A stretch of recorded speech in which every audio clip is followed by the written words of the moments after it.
Nous méditons aujourd'hui le quatrième mystère glorieux, c'est-à-dire, comme vous le savez, le mystère que nous fêtons chaque année le 15 août, c'est que la France a choisi comme patronage. Nous sommes sur une terre dont le patronage, c'est l'Assomption de la Vierge. La Vierge d'Assomption qui est le nid de la France, la matrice de la sainteté. Et donc, nous méditons ici ce mystère qui est le 19e. Le 19e, puisque 19e, nous saluons au passage ce que ce nombre signifie, quoi. Ce nombre signifiant Dieu. C'est le 8e chiffre premier, hein, le 19, le nombre 19.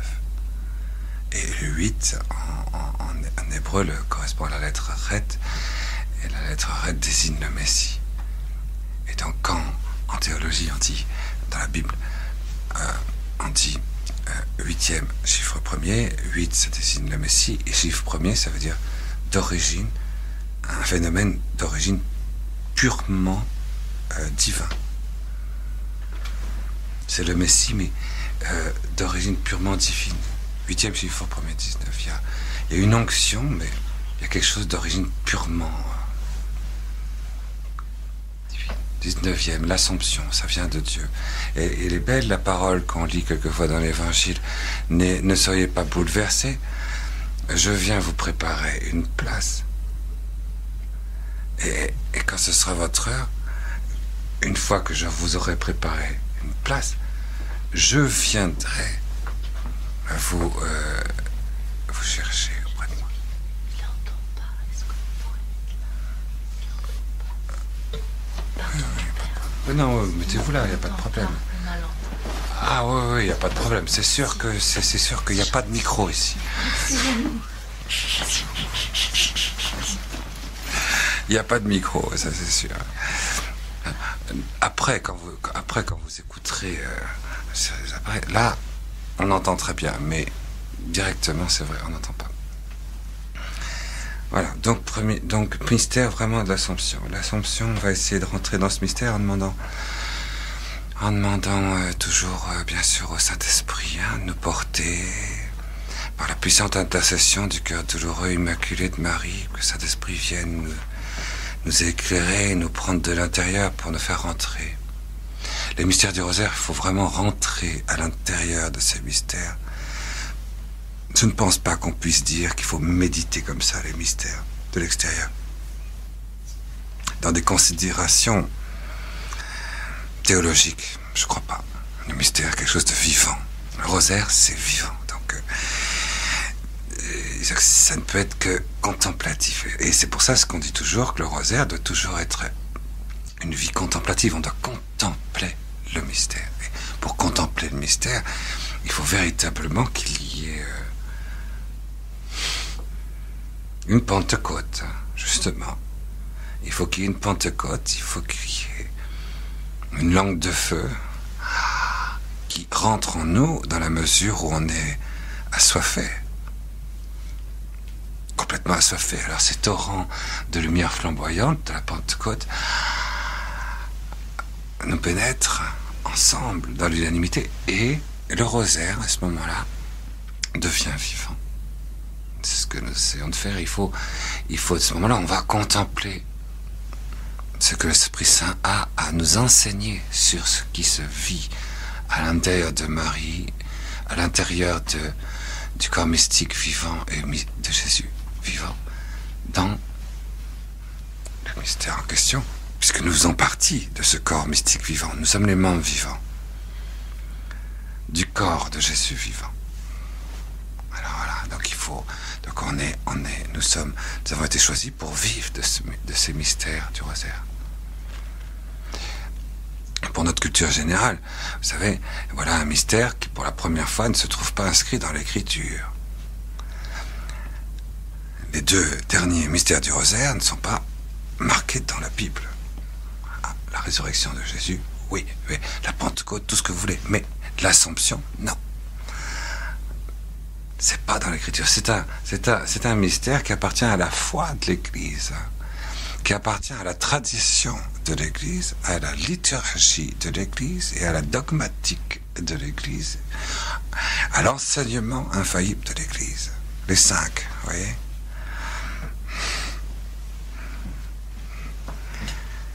C'est seulement en 1950, il y a 52 ans, 53 ans, il y a 53 ans, que le pape Pie XII a proclamé la foi multimillénaire de l'Église sur l'Assomption de la Bienheureuse Vierge Marie, en faisant une définition expresse de la foi.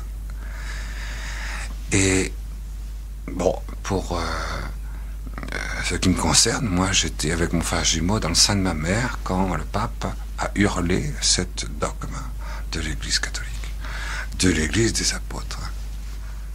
Et c'est donc, oui, je suis un contemporain. Nous sommes des contemporains, nous sommes les contemporains. Mais il ne faut pas dire que c'est seulement depuis 53 ans que, ça y est, mais l'Église a toujours su que Marie avait connu la dormition. Et l'Assomption, toujours, ça a toujours été chanté, vénéré, proclamé, admiré.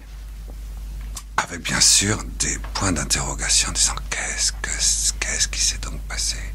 Qu'est-ce que c'est que qu'est-ce que cela? Quelle est celle-ci qui monte du désert? Tout environnée de nuées, de flammes. Hein? On a des... Mais c'est curieux que... Et c'est ce qu'on va essayer de comprendre, peut-être pourquoi est-ce que ce sont des choses qui ne se dévoilent quant à la vie intime, intérieure, surnaturelle, incarnée, que vers la fin. Bon, la deuxième chose qu'il faut repérer, je crois, sur le plan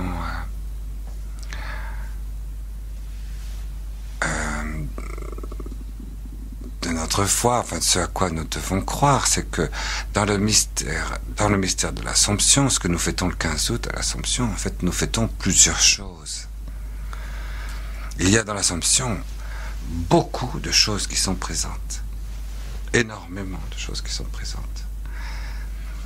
Depuis la Pentecôte, l'Immaculée a été revêtue d'un caractère très particulier, puisque tout ce que l'Immaculée Conception est en puissance, le Saint-Esprit vient l'actuer.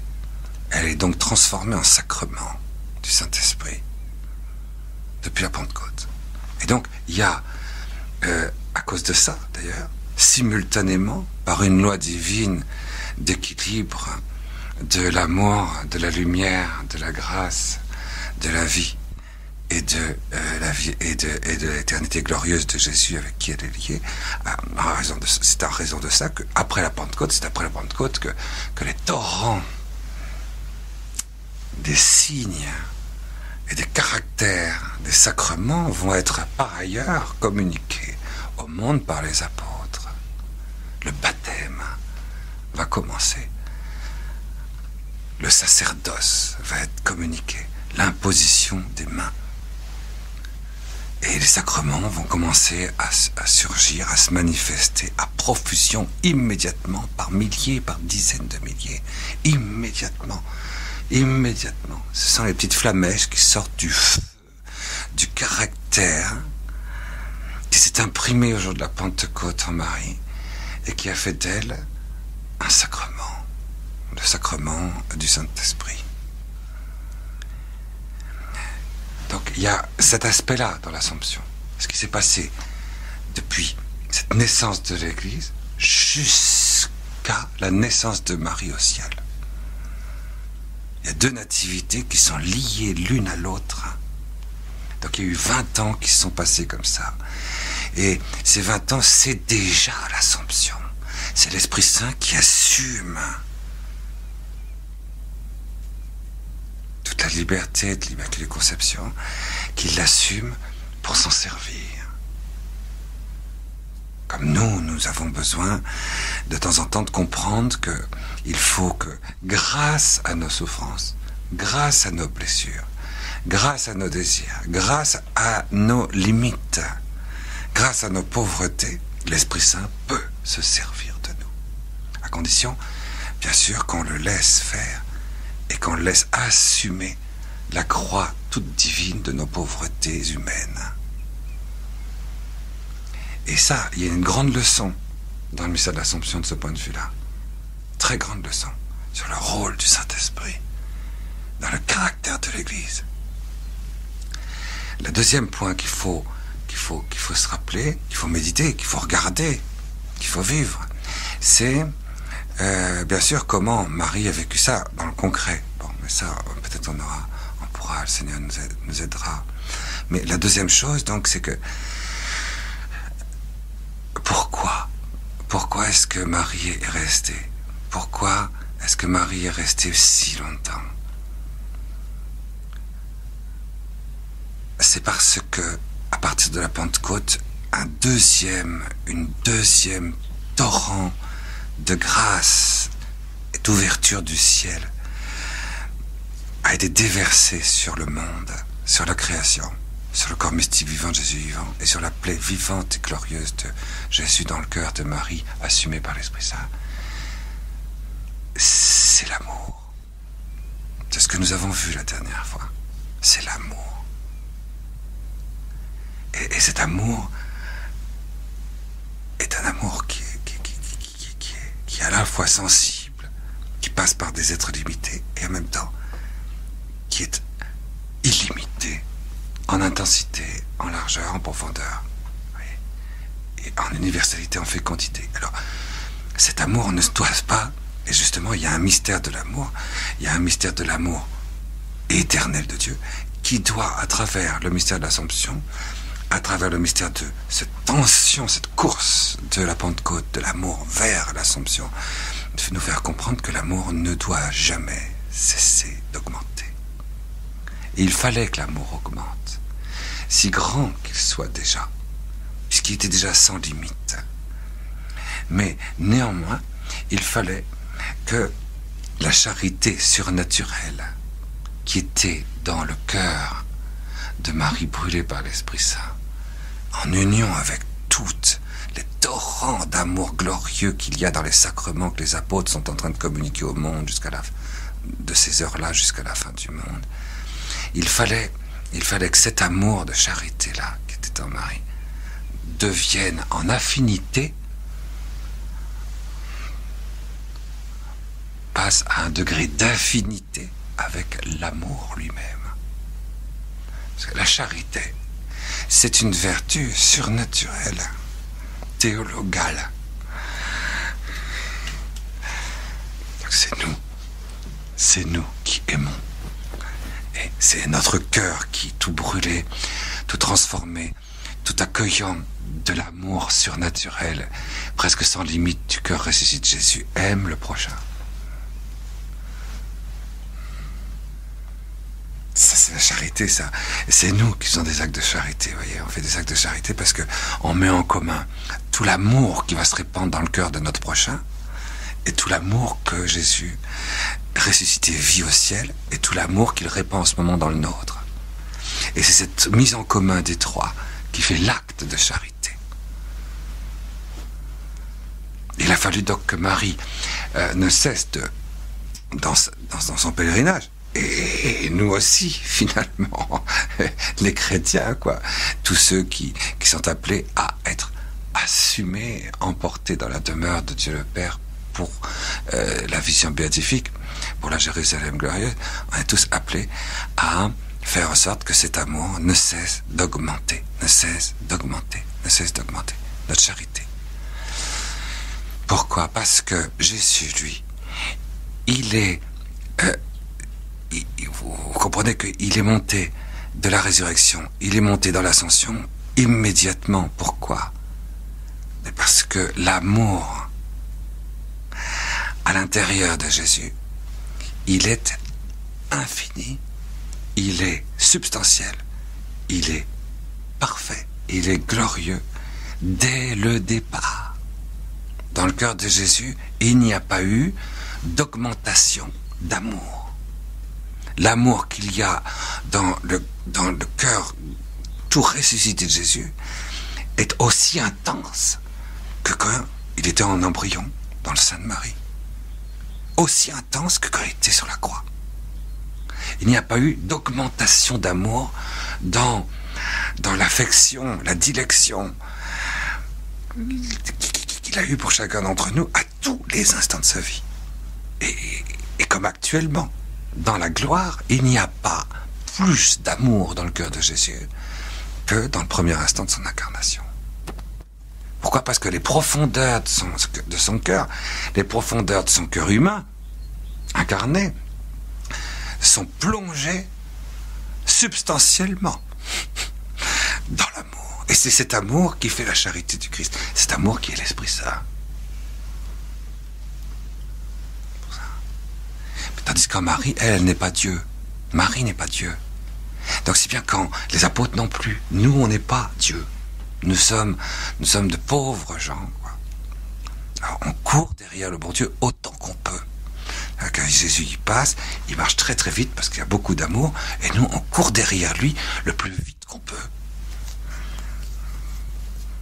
On court. Jésus, lui, à un moment il s'arrête, il voit qu'on le suit, il dit: qui cherchez-vous? Alors on dit: on ne sait pas quoi dire. Hein? On ne sait pas quoi dire. On ne sait pas très bien qui on cherche. On sait qu'on est attiré.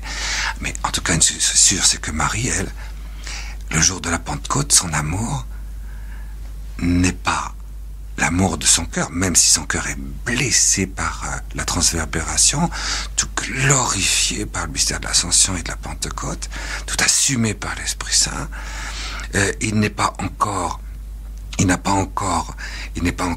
encore connu les surgissements suffisants de surabondance, de croissance, d'intensification, d'universalité qui sont dans le cœur de Jésus. Et donc il va falloir que cet amour en elle augmente, jusqu'à ce que le cœur de Marie, l'amour de charité surnaturelle de la Vierge, tout transformé par l'Esprit Saint. C'est un miracle incroyable, hein, qui s'est produit pendant 20 ans. Hein. De saut en saut, d'abîme en abîme, de flamme en flamme, de fournaise en fournaise, de croix en croix, il faut bien le dire aussi, hein, de désir enflammé en désir enflammé, arrive d'acte de foi en acte de foi, se rapproche tellement du degré d'amour flamboyant du cœur sacré de Jésus, qu'elle va atteindre un degré d'affinité avec lui. L'amour de la femme va atteindre à la fin de la vie de Marie un degré d'affinité, de charité surnaturelle, qui aura même intensité que celui du cœur de Jésus. Le vrai bouddhisme, c'est ça. Quand l'homme devient Dieu dans l'amour.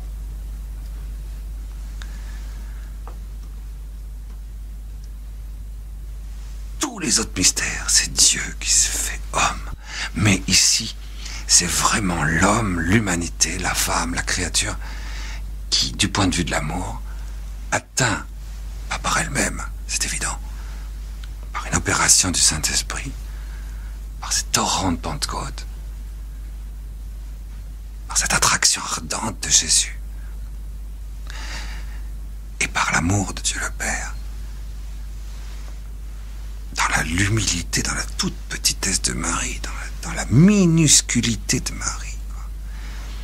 Une attraction, un amour tellement grand que, au bout d'un certain temps, elle s'approche du terme où il ne reste plus que le dernier voile qui la sépare de ce degré d'affinité par lequel elle va vivre l'Assomption. L'homme, le Fils de l'homme et la femme vont être assumés dans une unique résurrection. c'est-à-dire dans la victoire d'un feu d'amour humain glorifié de même intensité dans la complémentarité des personnes. Et l'amour de Marie n'est pas du tout le même que celui de Jésus. L'amour de l'homme et l'amour de la femme n'ont pas même signification, n'ont pas même ardeur, n'ont pas même odeur, n'ont pas même fonction, n'ont pas même gloire sponsalement parlant. L'homme et la femme sont dans un amour de complémentarité. Et c'est ça qui fait le mystère de Marie, c'est que c'est un mystère de Marie parce que, pour le coup, c'est un mystère de Marie, ça tout le monde le comprend, l'Assomption. Les autres ont dit pourquoi c'est un mystère de Marie. Mais là, quand même, bon, là c'est pas trop difficile de dire oui, l'Assomption, c'est quand même elle qui est montée dans l'Assomption. Hein, bon. Et c'est un mystère de Marie en ce sens qu'elle a été vraiment la seule. Et elle sera à jamais la seule à vivre de cela. Elle a atteint le dernier voile qui la sépare et le dernier acte de foi qu'elle va faire va la faire passer à l'intérieur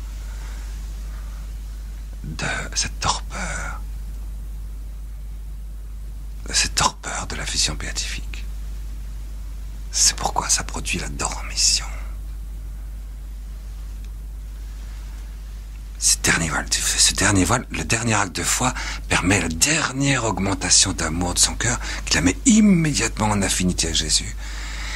Et là, son esprit est apte, à travers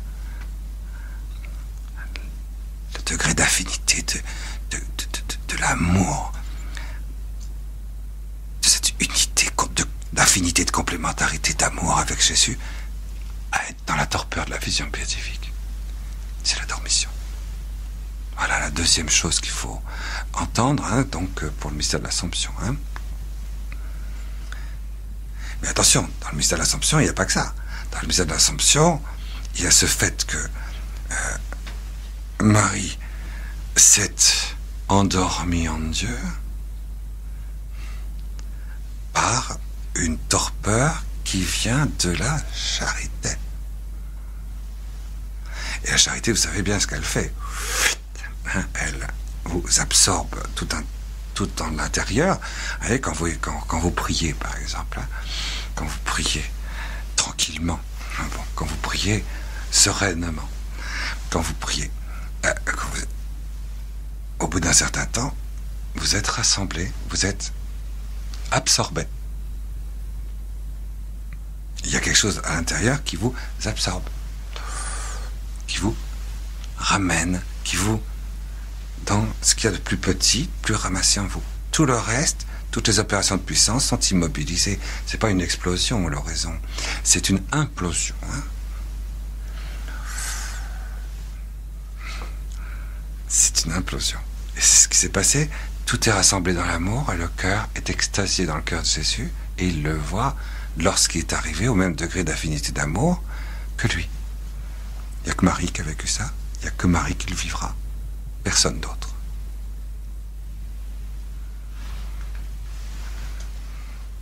C'est la dormition. Alors, les orthodoxes fêtent beaucoup plus la dormition que l'Église d'Orient, que l'Église latine, l'Église d'Occident fête l'Assomption. Donc, troisième volet du mystère, on fête aussi dans ce mystère le fait que Marie non seulement est connue la dormition, mais aussi l'Assomption. Ah, c'est tout à fait différent. La dormition, c'est pas l'Assomption. Hein.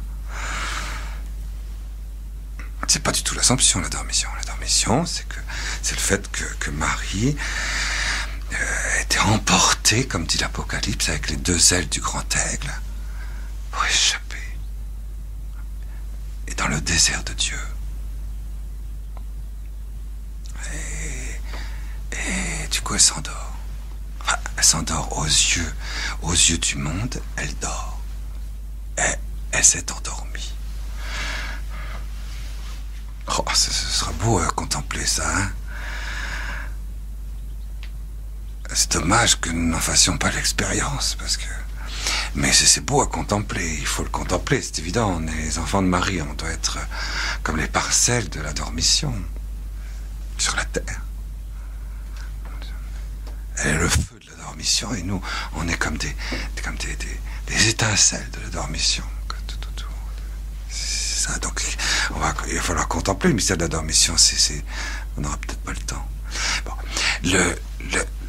mais Marie, donc, alors on va dire, mais attends, est-ce qu'elle a connu la mort, la Sainte Vierge, ou l'Immaculée, là? Est-ce qu'elle a connu la mort ou pas? Elle s'est endormie, dans un état de torpeur, c'est pas mourir, hein. On n'en parle pas dans l'écriture, on n'en parle pas. Ah oui, dans la tradition, le livre, c'est Tractatus Virginis du IIe siècle, je crois, de l'an 200, quelque chose comme ça, où on voit les apôtres témoigner que, voilà, ça, l'Église, elle a ça comme document. C'est un apocryphe. Pour une fois qu'un apocryphe, il n'y a pas d'hérésie dedans. Je crois que c'est un des très rares apocryphes où il n'y a pas d'hérésie dedans. Presque tous les apocryphes, il y a une hérésie dedans. Ou 2, ou 12. Mais là, les apôtres témoignent dans cet apocryphe. Apocryphe, ça vient d'un verbe, hein, apo, crypto, hein, apo, vous mettez de côté, apo, et crypto, vous le cachez. Vous le cachez parce qu'il ne faut pas le lire. Et vous le mettez de côté parce que ça va pas. C'est pour ça, habituellement, apocryphe, c'est presque synonyme d'hérésie. Mais là, cette fois-ci, c'est un apocryphe. Il fallait le mettre de côté parce que les gens ne pouvaient pas comprendre. On ne peut pas comprendre le mystère de l'Assomption. On ne peut pas comprendre le mystère de la dormition. On n'en fait pas d'expérience. Et les apôtres étaient très conscients de ça, et Saint Jean aussi. Et Saint-Esprit aussi. On ne peut pas le comprendre, et donc si on l'avait donné de suite dans l'écriture,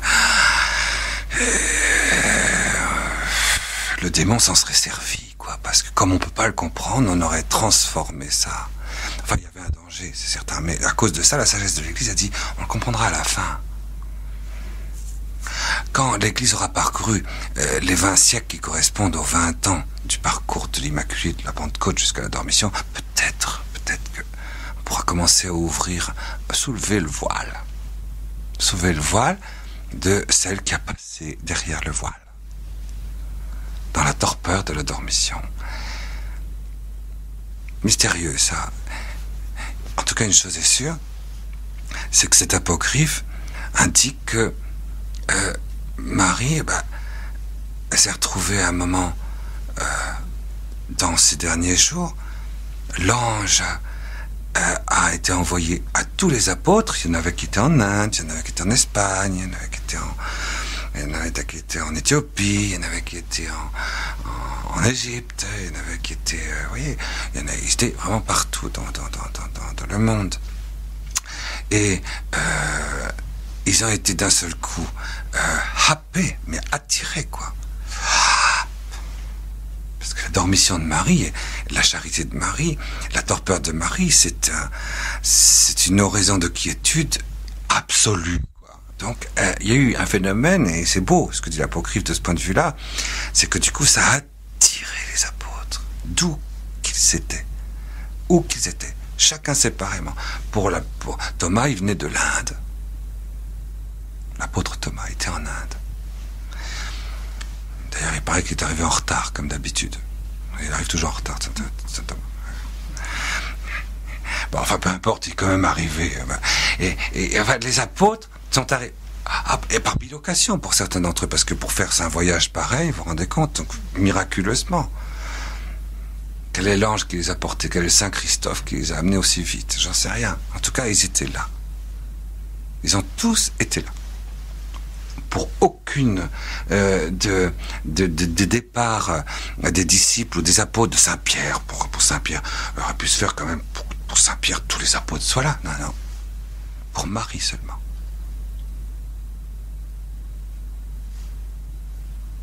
L'Église est centrée sur Marie. Ça le montre bien, ça, vous voyez. Là, en tout cas, attraction.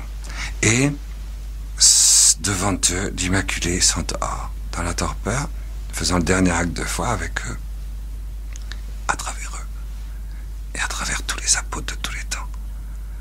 Les apôtres cachés, les apôtres inconnus, tous les hommes, quoi. Parce que tout homme est apôtre. enfant est apôtre. Tout embryon est apôtre. Et elle a fait ce dernier acte de foi qu'il a mis en affinité du point de vue du cœur, surnaturalisé par l'amour, avec le cœur glorifié de Jésus. Ça, c'est étonnant, ça, devant eux. Et les apôtres donc témoignent que de là, ils ont porté le corps de Marie, estimant qu'il devait être porté dans un tombeau, et environ moi je dis 36 heures après, n'est-ce pas? Donc 3 jours après, un temps et un demi-temps, donc il a été porté dans un tombeau, et Thomas est arrivé, quoi. Hein? Non seulement lui, il n'a pas vu la dormition, mais alors du coup, une fois qu'il a fallu, c'est différentes traditions, c'est des petites traditions, j'avoue que c'est pas le mystère, hein. Mais enfin, néanmoins c'est amusant, parce qu'il faut quand même de temps en temps, il y a eu une affinité, c'est pour dire, il y a eu une affinité entre Marie et Jésus, et Thomas n'était pas là. Qu'est-ce que vous voulez pour Jésus? Donc, alors on met dans l'apocryphe que Thomas n'était pas là pour Marie, quoi. Mais si, il est arrivé quand même à la fin, et puis il y a eu quand même, grâce à Thomas, on a réussi. On a pu voir que grâce à Thomas, que quand même, on pouvait plonger notre main dans la plaie du côté de Jésus, et grâce à Thomas, on a pu voir l'Assomption. Alors, oui, il est arrivé en retard, dit-on, et puis voilà, du coup, on va à nouveau dans le tombeau, et à l'instant même où on rentre dans le tombeau, on voit qu'il n'y a plus rien. Alors, on sort du tombeau, et là, ils ont vu le corps de Marie monter au ciel, glorieusement, comme l'Ascension.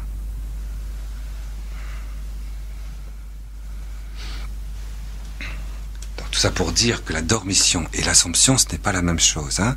Bon, ce serait beau à mettre en film, mais c'est pour dire, ce serait vrai du point de vue de l'image. Du point de vue de l'image, la dormition, ce n'est pas l'Assomption. Vous savez, et du point de vue de la foi, du point de vue de la doctrine, il y a des disputes. Hein. On ne sait pas tout. On n'en sait strictement rien. Il faut bien le dire, de ce qui s'est passé au moment de l'Assomption. On n'en sait strictement rien. Alors il y a beaucoup de supputations, etc. Ce ne sont pas des disputes inutiles, de toute façon. Et en tout cas, ça va jusqu'à dire, attendez, est-ce que la Sainte Vierge a connu la mort ou pas? Est-ce qu'elle est morte ou est-ce qu'elle n'est pas morte? Et du coup, étant morte, est-ce qu'elle est ressuscitée? C'est quoi l'Assomption? Ou alors non, elle n'est pas morte, elle a été dans la torpeur, et de cette torpeur, elle a été emportée et glorifiée au ciel, transformée dans la gloire de la résurrection. Eh bien, on ne sait pas. Débrouillez-vous. C'est beau, moi j'aime bien qu'il y ait un mystère où au moins on ne sait pas, quoi. On le saura au ciel, de toute façon. Bon, on a quand même quelques idées. Pas dire qu'on n'a pas d'idées. On a des idées sur la question, bien sûr.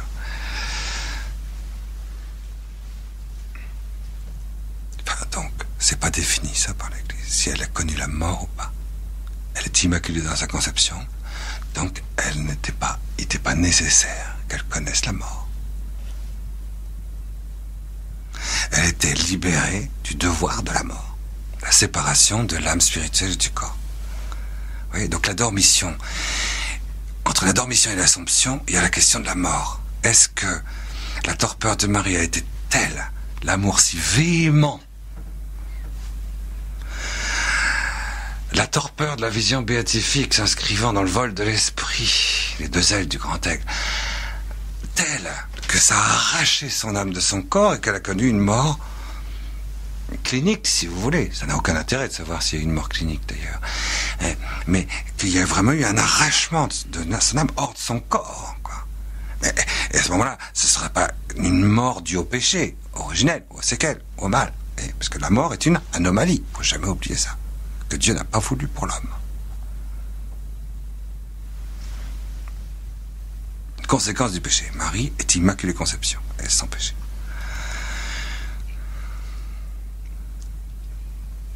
Alors, est-ce qu'il y a eu un arrachement de l'âme. Et Jésus était sans péché aussi, il a connu la mort. Alors pourquoi pas Marie, vous comprenez? Ah oui, mais la mort de Jésus était une mort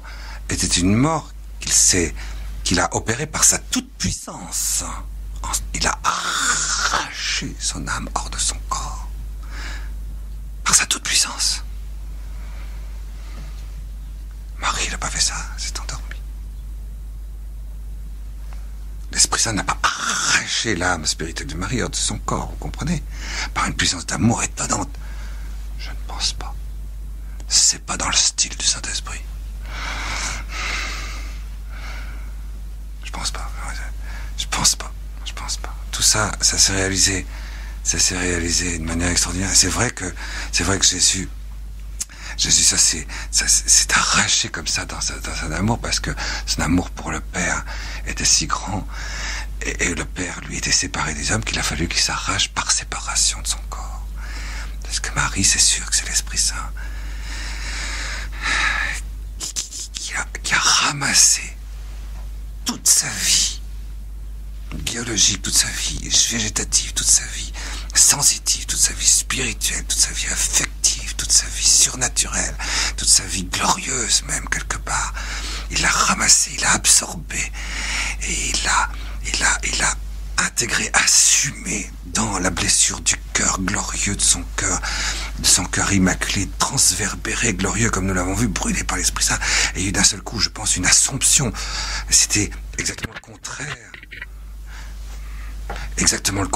de l'arrachement hors du corps. C'était au contraire une espèce de une implosion substantielle, un ramasse, une assomption à l'intérieur du vide de la blessure du cœur de Jésus. Pour l'Esprit Saint l'a entièrement absorbée. Elle est morte comme ça, mais elle était encore dedans. Elle a connu une mort d'amour éternel. Et c'est l'Esprit Saint qui a fait ça. Parce qu'une fois qu'elle a atteint le degré d'affinité, à ce moment-là, le Saint-Esprit a pu assumer l'unité des deux. Ça s'est passé dans la blessure de son cœur transverbéré, brûlé par l'Esprit Saint, réalisant à l'intérieur d'elle l'unité de toutes les Pentecôtes, de tous les temps, de tous les lieux, ainsi que des Pentecôtes qui devaient se réaliser dans la gloire de la résurrection future. Tout ça absorbé dans elle et réalisant cette disparition de la vie humaine, tout en gardant l'âme glorifiée, la personne de Marie, à l'intérieur d'elle. C'est pour ça que pour moi, j'aurais la faiblesse de penser qu'elle n'a pas connu la mort, ou du moins qu'elle l'a connue. Vous avez tous compris.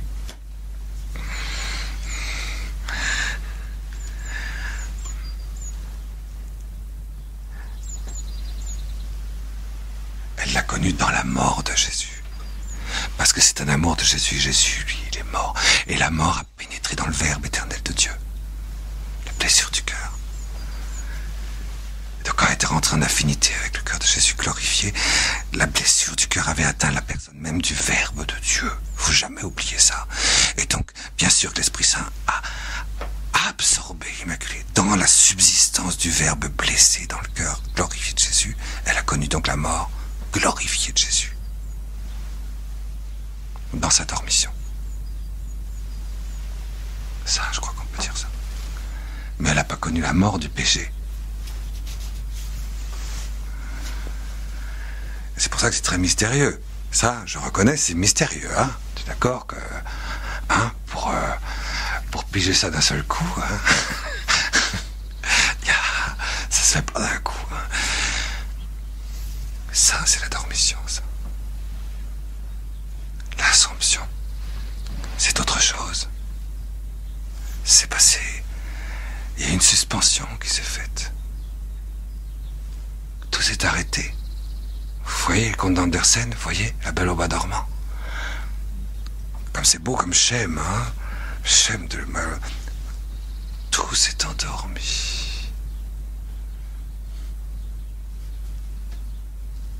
La Belle au bois dormant, c'est ça, la dormition. Et c'est resté suspendu.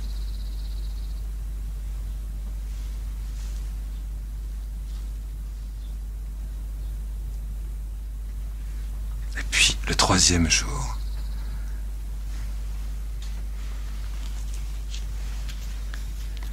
Jésus, après lui avoir préparé une place,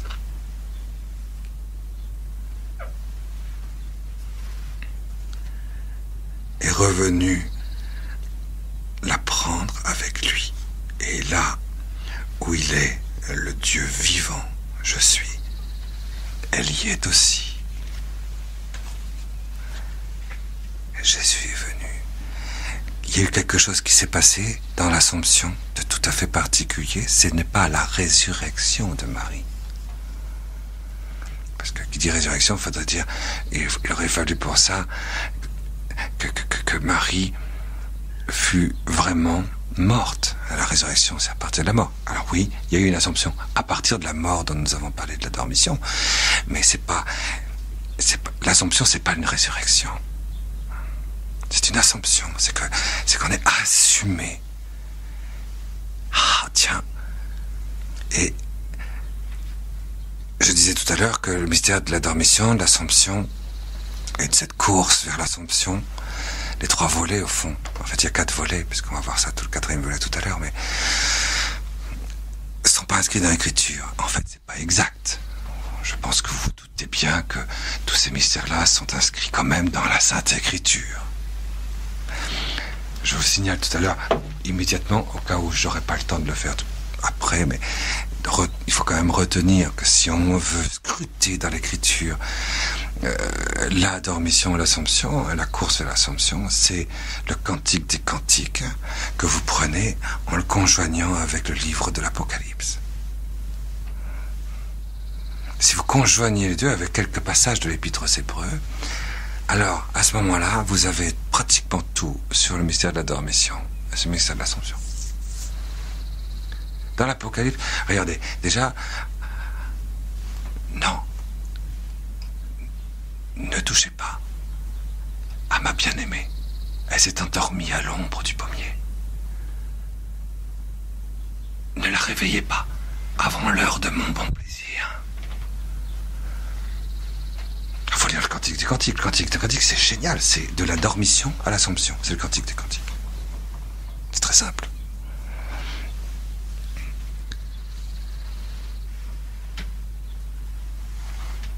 Et cette langueur, et elle s'est nourrie, dans cette course de la dormition, elle s'est nourrie de gâteaux de raisin, et c'est l'Eucharistie dans son fruit, quoi. C'est le raisin, le fruit de la vigne et le pain, en une seule nourriture, dans l'unité totale, les gâteaux de raisin dans son fruit. Elle n'a vit que du fruit de tous les sacrements, et en particulier du sien. C'est vraiment extraordinaire.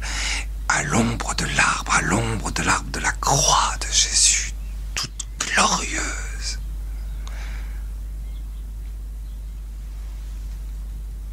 Dans la croix ardente du monde qui s'incarne en elle, elle ne vit que de ça, de ce pain chaleureux, de l'Eucharistie, de tous les fruits des sacrements.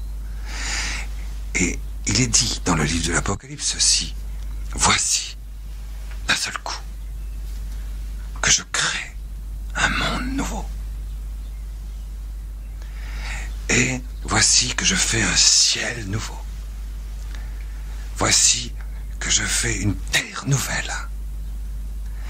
Et Dieu sort, parce que de lui-même, si je puis dire, le Christ, et il crée une terre nouvelle à partir de la terre vierge, tout en torpeur dans la vision béatifique en son esprit, ramassé dans la mort d'amour du Saint-Esprit, à l'intérieur de la blessure, dans le Verbe de Dieu, de Marie, à partir de cette terre-là, qui est d'une virginité presque incréée, quoi. Dieu va servir de cette terre comme d'une terre glaise à partir de laquelle il va créer une nouvelle créature. Il va créer une nouvelle terre. Comme il avait fait la première fois, il avait pris de la terre rouge. Et cette terre de la matière mêlée de salive et rouge et de sang. Avec quoi? Cette terre vierge de sang, il avait fait l'homme parfait, Adam. Et là, là, c'est pareil. Il a pris cette terre vierge de là, qui est déjà parfaite, il faut bien le dire, toute vierge, de la dormition, Marie dans la dormition. Il va le prendre de l'intérieur et la modeler de l'intérieur et créer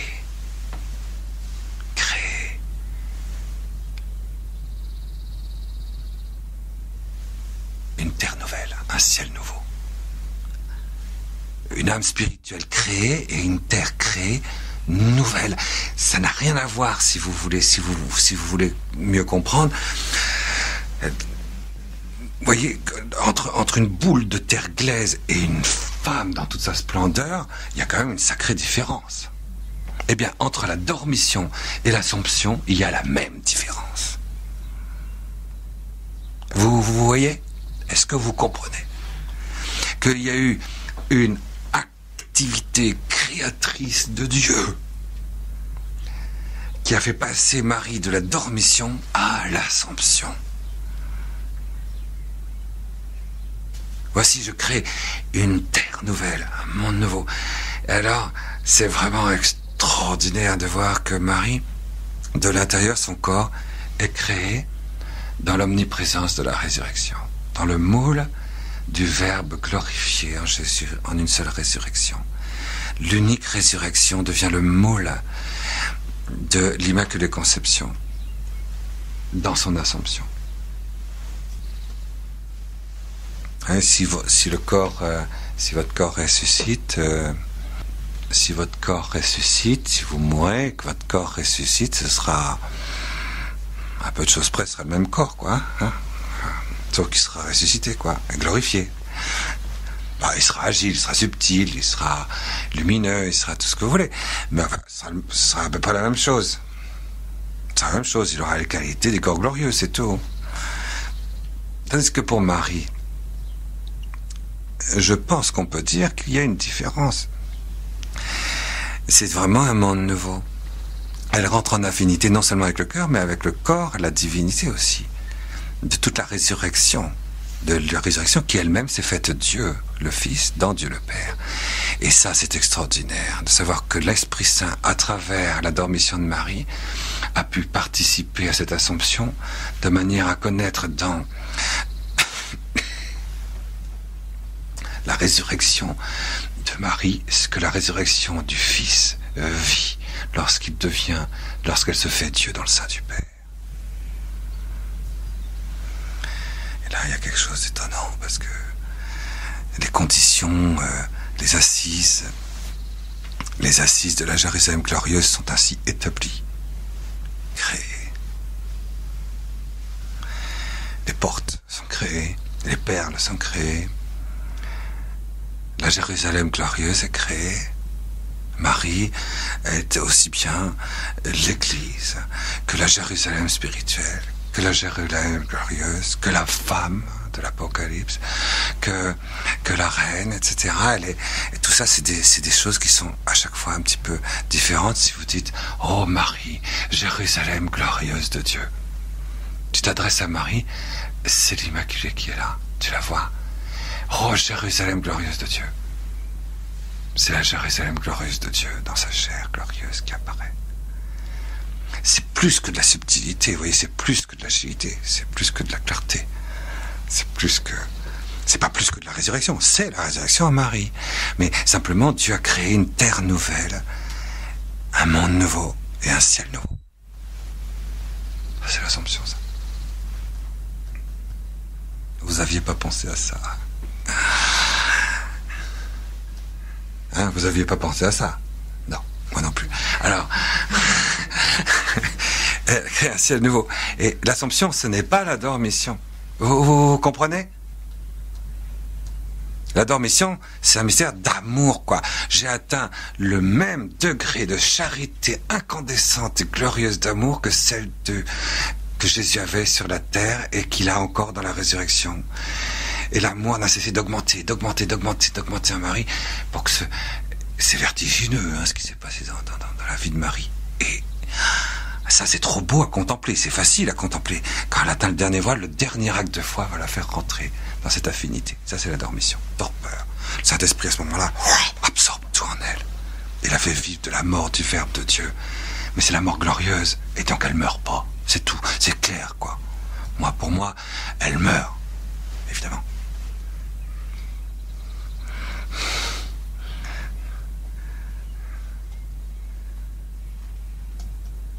Mais c'est pas un envol de l'esprit. Voyez? C'est une instase incréée du cœur, ce qui provoque la mort. C'est évident, ça provoque la mort. Mais l'âme est toujours est substantiellement reliée. Elle garde son unité. Hein. La personne de Marie reste là. Donc, sous un certain rapport, la mort, elle n'a pas connu la mort. Sous un autre rapport, elle a parfaitement connu la mort. Ah, c'est sûr. Et donc les apôtres l'amènent dans le tombeau. Ça, c'est clair. Alors maintenant, après, Jésus vient la prendre, et dans le moule de sa unique résurrection, il lui crée un corps nouveau, une terre nouvelle. Il crée la terre nouvelle de la résurrection de la Jérusalem glorieuse. Enfin, Marie dans l'Assomption, elle est moulée dans le Verbe glorieux de la résurrection. C'est un nouveau moule pour l'être humain.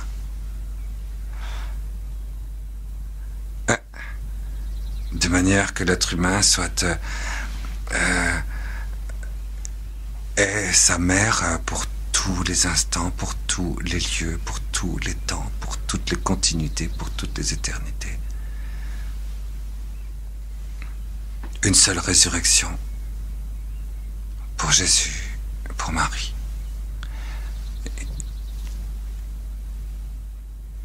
Il y a une seule humanité intégrale, glorieuse et ressuscitée.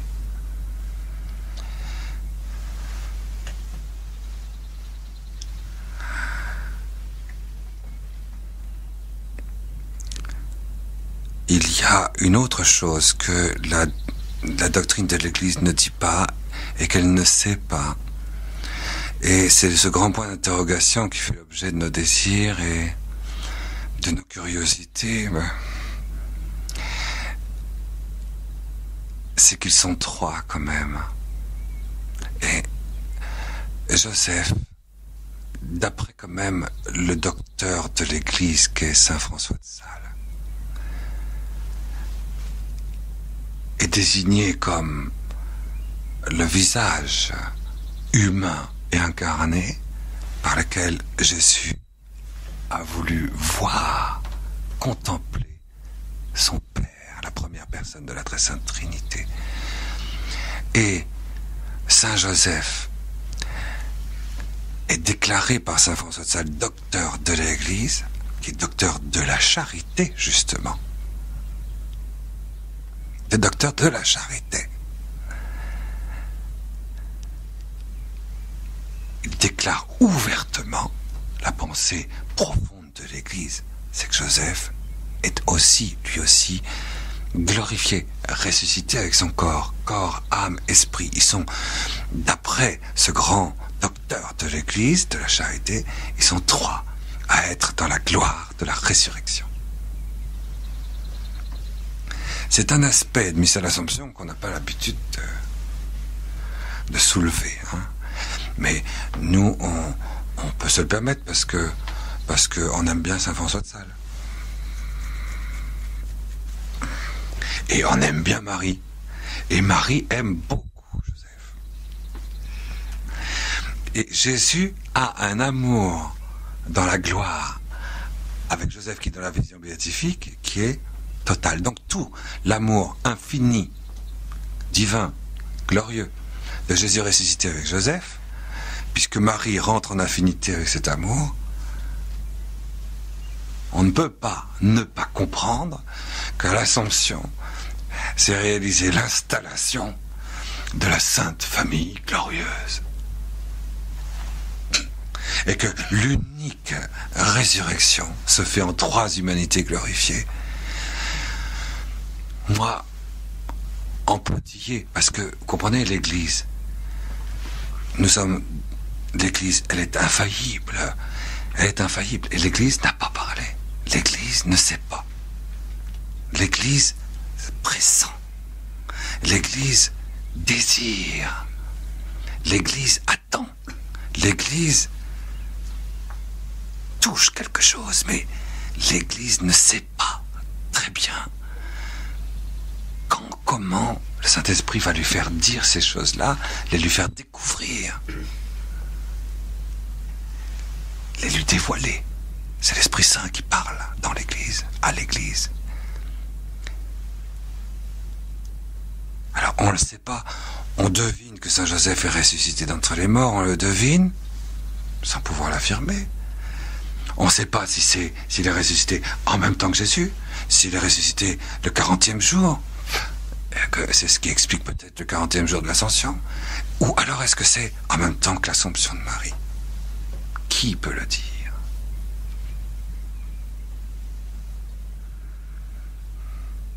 Qui peut l'affirmer? Bien malin celui qui peut l'affirmer. Mais en tout cas, une chose est sûre, c'est que nous désirons beaucoup reconnaître dans ce 4e volet du mystère de l'Assomption ce fait que nous avons un papa glorifié, une maman glorifiée, et que nous sommes les membres vivants, incarnés de Jésus vivant, glorifiés, en Jésus glorifié, et qui sont 3. Maintenant, nous en venons à la contemplation du mystère.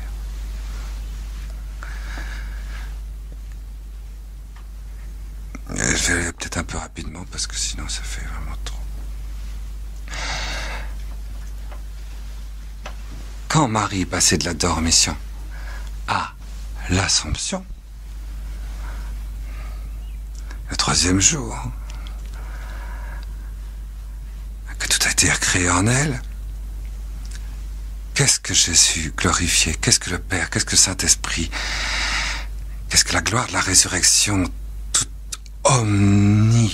toute puissante créatrice a fait dans cette création nouvelle? Voici que je fais une création nouvelle. Il a pris Marie comme femme. Marie dans la dormition, Marie sur la terre, c'est la Vierge. C'est la mère. C'est la femme.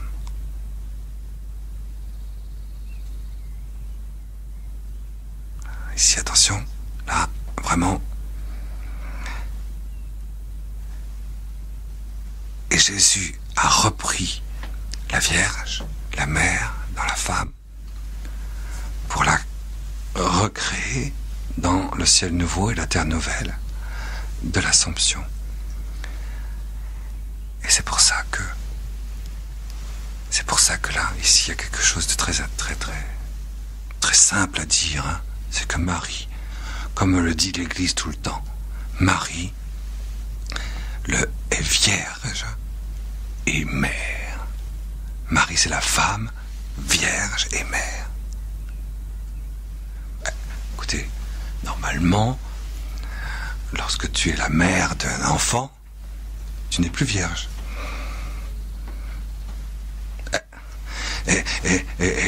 Et lorsque tu es vierge, tu n'es pas la mère d'un enfant. Marie, c'est sa virginité qui engendre l'humanité incarnée. Elle est enceinte par sa virginité. Elle donne naissance par sa virginité. Et plus une femme va donner naissance, moins elle sera vierge, et plus elle va donner naissance, plus elle va concevoir, plus elle sera vierge. Son corps n'est jamais abîmé, ni par la conception, ni par la nativité, ni par la mort, ni par la résurrection. C'est quand même incroyable, donc elle est vierge. Donc, la virginité, qu'est-ce que Jésus va faire de la virginité de la femme? Qu'est-ce que Jésus va faire de la maternité de Marie? Eh bien, la virginité de Marie va être entièrement recomposée, remoulée glorieusement dans l'omniprésence de Dieu, dans une gloire de Jérusalem glorieuse, pour qu'elle soit l'épousée parfaite. Et que les noces du nouvel Adam et de la nouvelle Ève, en une seule chair intégrale glorifiée, puissent se réaliser. L'homme C'est pour ça que dans la tradition naturelle de l'homme, l'homme mari épouse une vierge. Un homme n'épouse pas une mère. Un homme épouse une vierge. Et quand un homme épouse une mère, c'est une anomalie.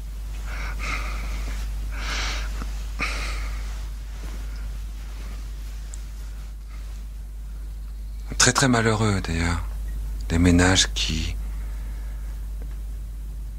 n'ont pas connu cette joie naturelle des noces. Parce qu'il y a quelque chose du coup qui, jusqu'à la mort, ne fonctionnera pas. Du point de vue de l'unité, de nature et de grâce, bien sûr. Il y a bien sûr le pardon, la miséricorde. C'est pour ça que dans le christianisme, d'ailleurs dans toutes les autres religions, tu te maries et tu gardes ta virginité jusqu'au jour du mariage. La virginité, c'est pour le mariage, c'est pour l'unité sponsale, c'est pour l'humanité intégrale de l'unité sponsale. D'accord ? Donc simplement, Jésus a transformé la femme dans sa virginité pour qu'elle ait une virginité divine. C'est la gloire de la résurrection a saisi la virginité de Marie pour que cette gloire de la féminité de Marie puisse passer et rentrer dans l'unique gloire de la résurrection, dans l'humanité intégrale du Verbe subsistant et glorieux de Dieu. Hein. Donc ça, je crois que c'est assez facile. Du coup, elle a été l'épousée du Verbe, de Jésus. Et elle a été l'épousée non seulement l'épousée en unité d'humanité intégrale glorifiée de complémentarité. Vous comprenez ? L'homme et la femme sont dans un amour de complémentarité. Mais sur le plan de la chair, sur le plan virginal, sur le plan du sang, sur le plan de la grâce, sur le plan de la gloire, sur le plan de l'éternité. Mais en plus, l'épousée en Marie a été tellement assimilée à la personne de Jésus, tellement assimilée à lui, que la personne de Jésus, nous le savons, est épousée de Dieu le Père, puisque la deuxième personne de la très sainte Trinité, c'est l'épousée et eux. C'est la féminité en Dieu, c'est la deuxième personne de la très sainte Trinité. Donc à travers cela, la virginité de Marie va aller jusqu'à l'assimilation au Verbe de Dieu et connaître les épousailles avec le Père, qui est l'époux. Donc il y a une double épousaille, et c'est pour ça qu'il y a eu une transformation glorieuse de la virginité de la femme, pour qu'il y ait cette double épousaille. Elle est avec l'épousé, le Verbe de Dieu, l'épousé incarné de Dieu le Père, et en même temps elle est l'épousée glorieuse dans l'unique gloire de la résurrection du nouvel Adam de Jésus. Premier aspect. C'est de se contempler, ça, parce que Marie est femme dans sa chair glorifiée, et le Christ, il est femme dans sa divinité de personne.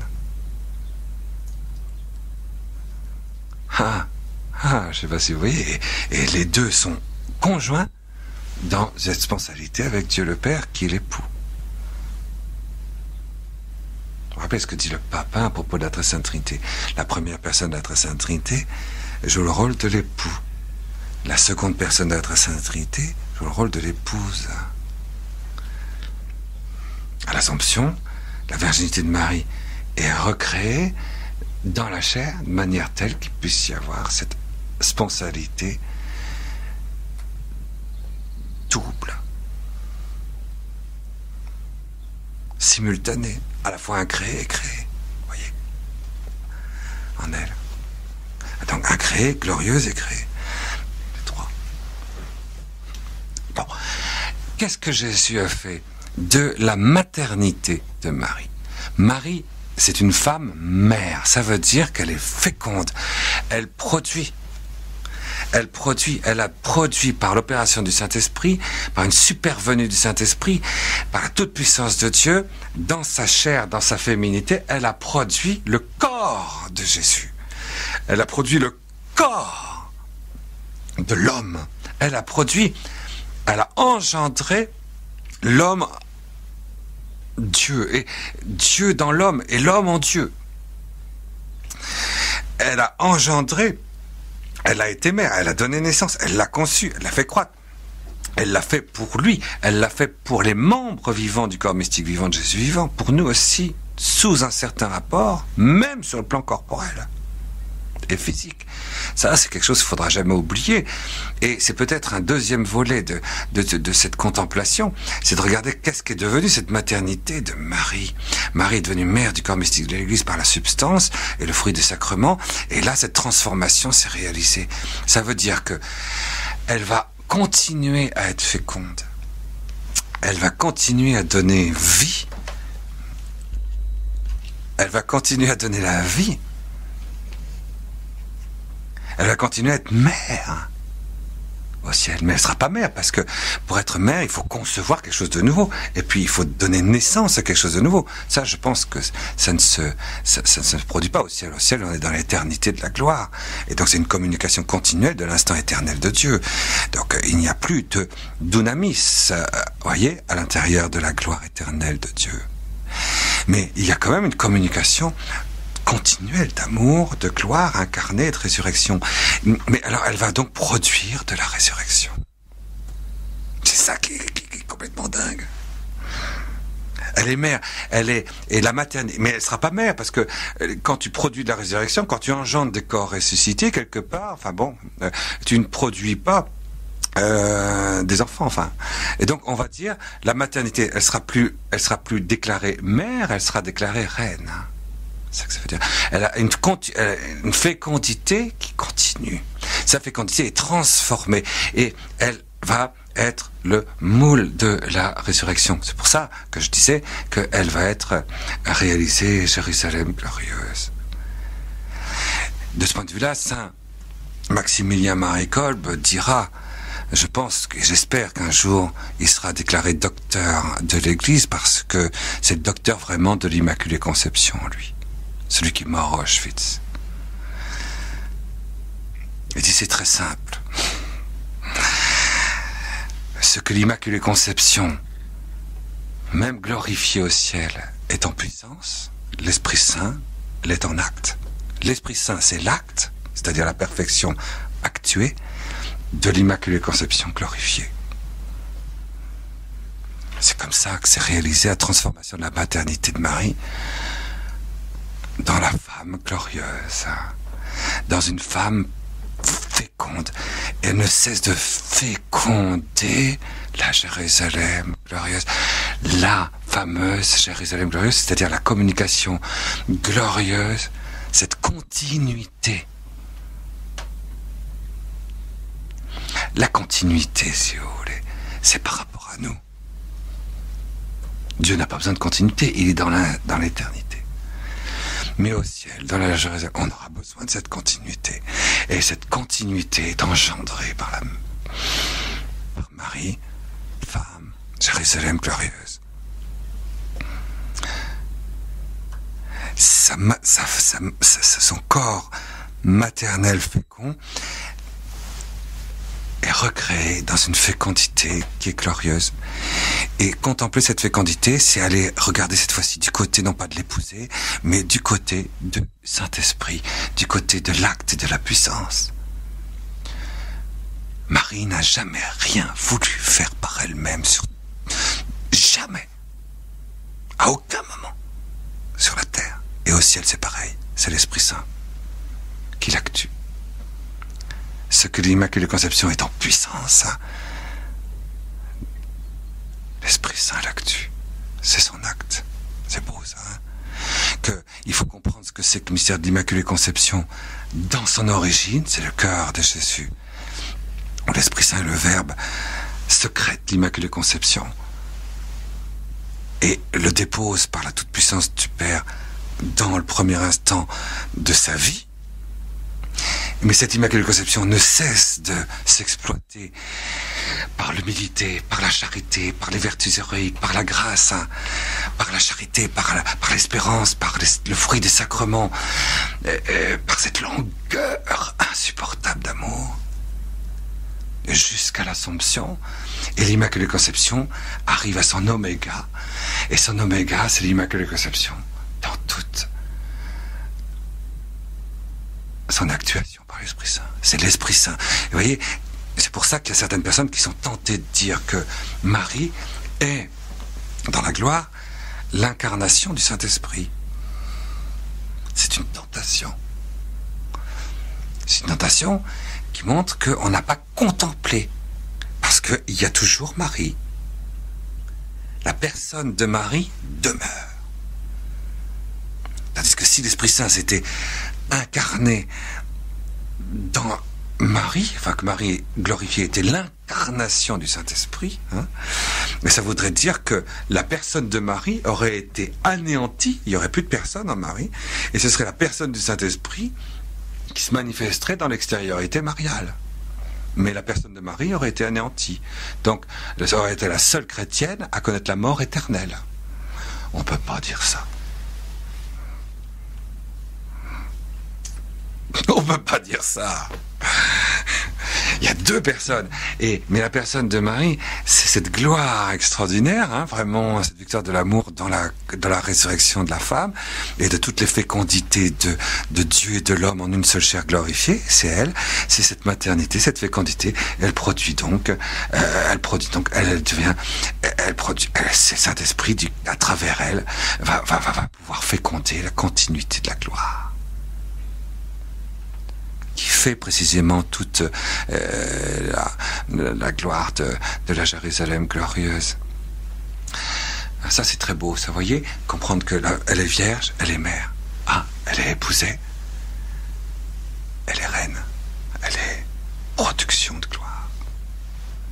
Et c'est l'Esprit Saint qui fait ça. L'Esprit Saint, du coup, effectivement, est tout à fait lui-même dans l'Immaculée Conception, épanoui dans cette gloire de communication.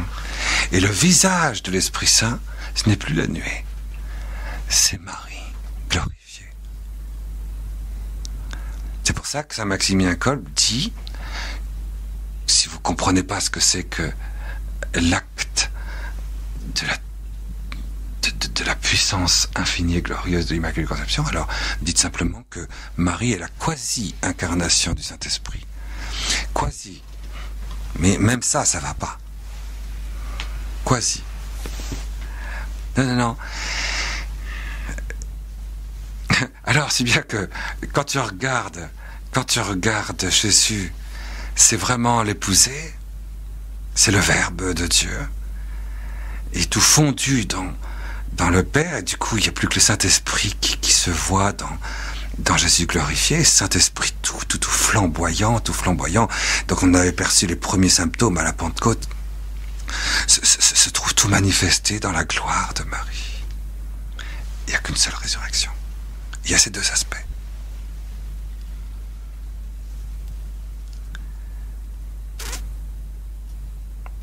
Alors, une des belles manières de contempler le mystère, c'est de se dire, comment est-ce que Saint Joseph au ciel vit ça, quoi? Ça a dû être délicieux pour lui.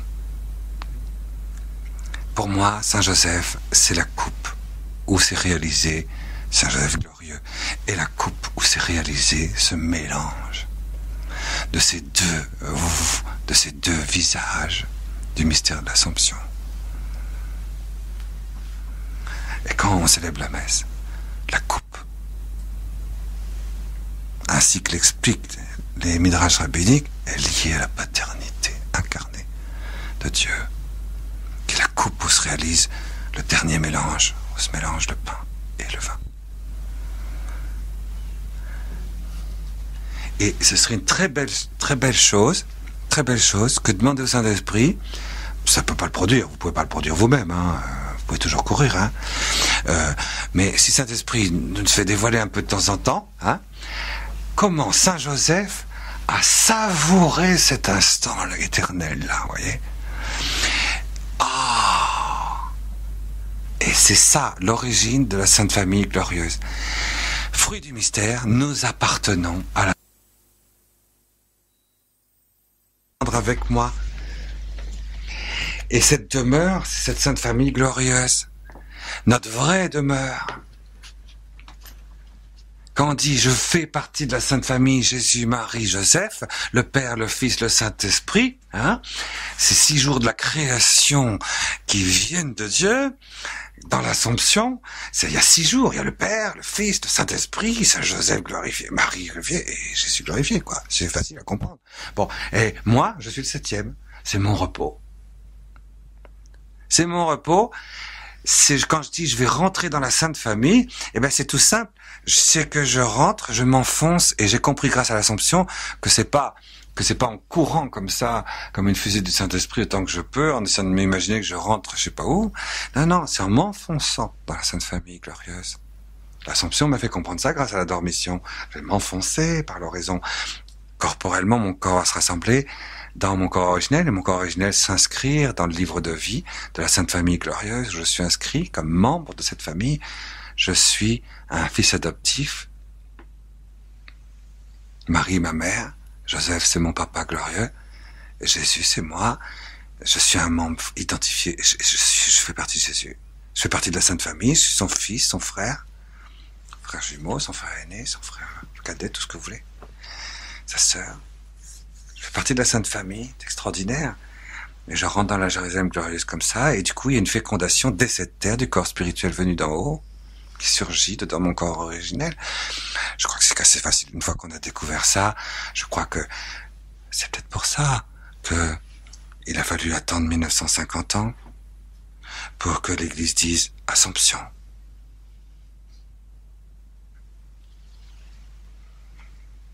Allez, encore un petit mot là-dessus. Ah, d'accord. Fruit du mystère. Mise en place du corps spirituel. Hein? Il fallait attendre les 20 siècles, c'est normal. Bon, petite règle pour votre culture générale. Hein? Petite culture générale catho. Bon, chrétienne. C'est pas par hasard qu'il y a eu le concile de Chalcédoine, le concile de Constantinople, le concile d'Éphèse, les différents conciles, tous les conciles œcuméniques de l'Église indivise. Comme disent certains.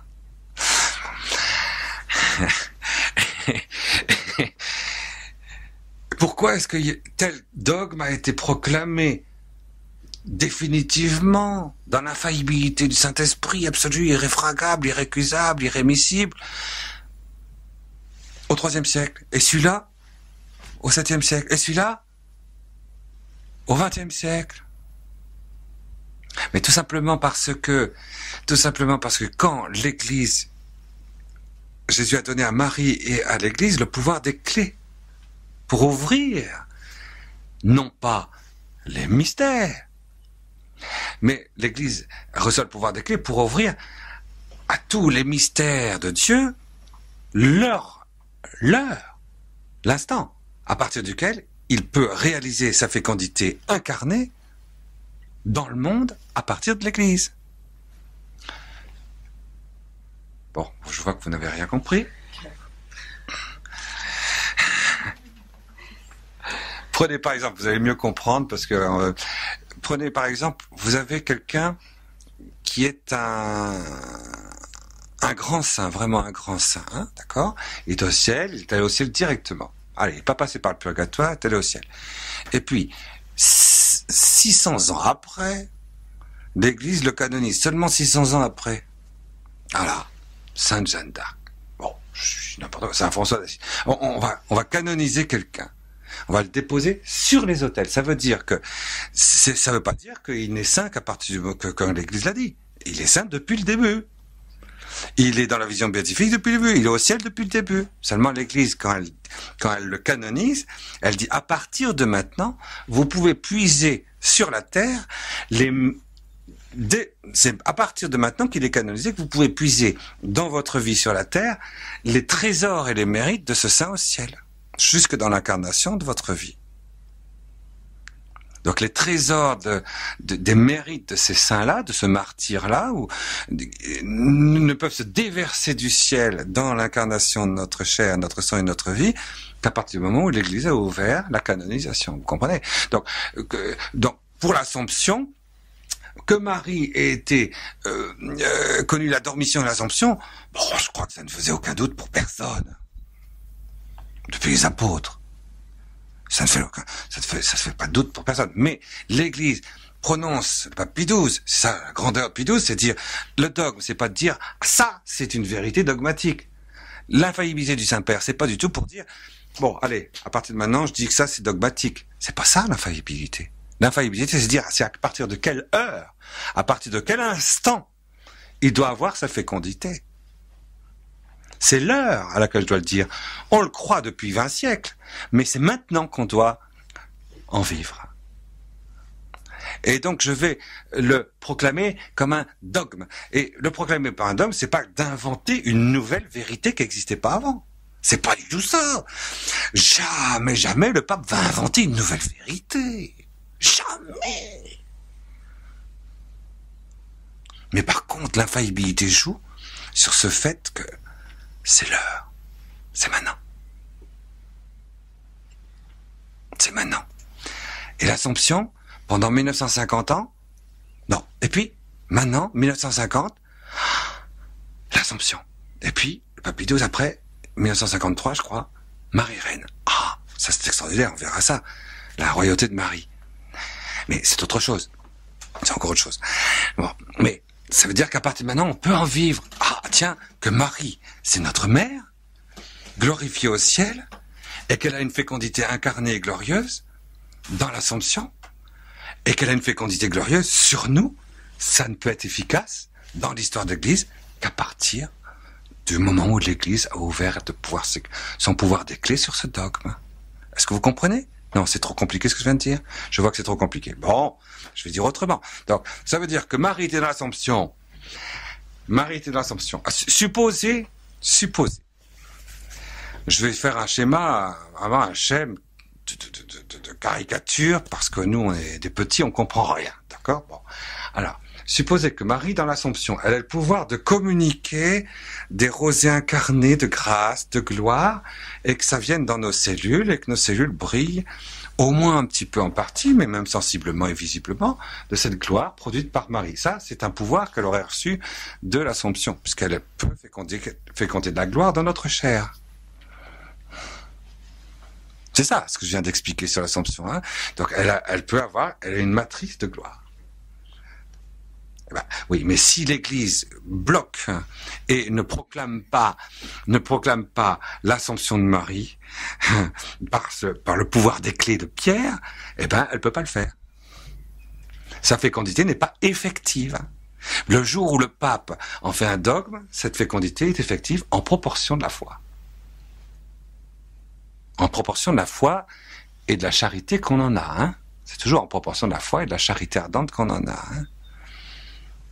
Ça veut dire que les fécondités que Marie a corporellement depuis son Assomption ne sont ouvertes par l'Église dans ses écluses efficaces et fécondes que depuis 1950. Vous comprenez? Pourquoi? Parce que il va falloir qu'on engage le dernier grand combat eschatologique. Hein.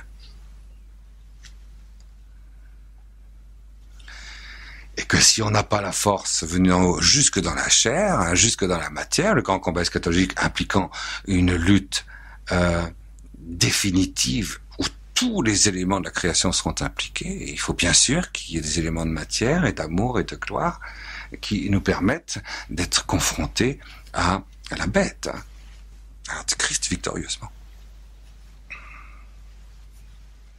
Et donc ça ne pouvait... on le voit bien, hein, on le voit bien. Donc voilà. Donc tout ça pour dire que... Pourquoi est-ce que le dogme de l'Assomption donc est proclamé en 1950, hein? Et donc on est la première génération à pouvoir vivre des fécondités incarnées, spirituelles, surnaturelles, de l'Assomption de la Vierge Marie. Et ce n'est pas une petite chose que de comprendre ça. Au fond, c'est le 5e volet. Comment Joseph, il savoure ça, 4e volet. Comment moi, je vais savourer ça pour m'engloutir, m'enfoncer dans la Sainte Famille glorieuse et voir se féconder en moi, dans mon corps originel, le corps spirituel venu de la Sainte Famille glorieuse, dès cette terre. pour que le fait que je sois un fils de Marie, ce soit vrai aussi bien sur le plan de l'esprit, sur le plan de la grâce, sur le plan de la chair dans mon corps spirituel. Ordinairement, Marie est notre mère parce qu'elle nous donne c'est par elle que passe la grâce. C'est par elle que passe la grâce. C'est pour ça qu'on dit Marie, c'est ma mère. Mais elle va être la mère de mon corps spirituel avec l'Assomption. Elle va être la mère de... Et c'est pour ça que Saint Paul dit que c'est le corps spirituel qui ressuscitera. Ce n'est pas le corps psychique. Elle n'est pas la mère de mon corps, hein. Psychique, elle est la mère de mon corps physique spirituel. Et lui, il vient de la Sainte Famille glorieuse. Et la virginelle et glorieuse conception de mon corps spirituel, c'est le livre de vie de l'agneau. C'est dans la virginité glorieuse des épousailles que se situe cette conception sur le livre de vie. Glorieux. Vous voyez ?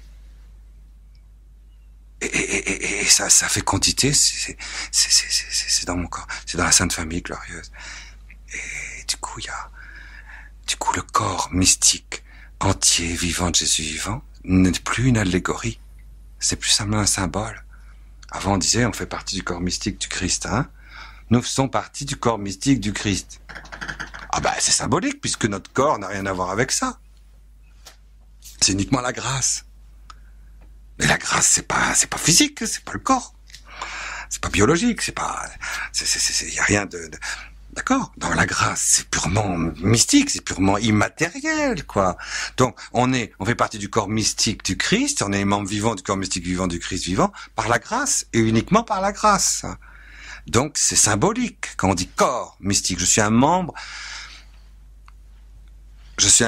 vivant du corps mystique vivant de Jésus vivant. C'est symbolique. Eh ben, jusqu'à l'Assomption, oui. À partir de l'Assomption, ça ne doit plus être symbolique.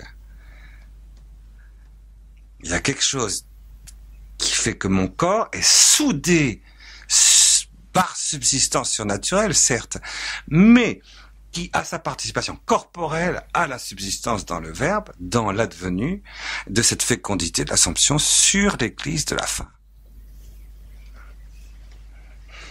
C'est une trace que je laisse, c'est sans plus, c'est une trace. Tout simplement. Donc, à partir de là, on va pouvoir courir sur, bien sûr, le 5e mystère glorieux que nous, avec la grâce de Dieu, nous irons de voir la prochaine fois. Oui. Donc, la disposition, vous l'avez bien compris, c'est la disposition, la disposition pour contempler ce mystère, c'est l'Esprit Saint. Il faut que l'Esprit Saint aille jusqu'au bout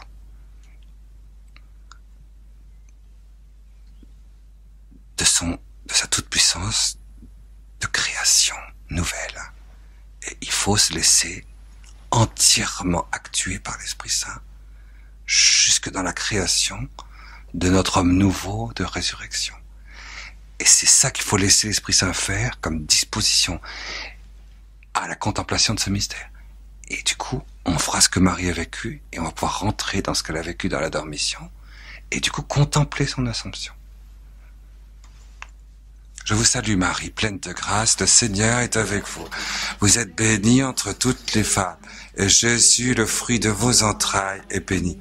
Sainte Marie, Mère de Dieu, priez pour nous pauvres pécheurs, maintenant et à l'heure de notre mort. Amen.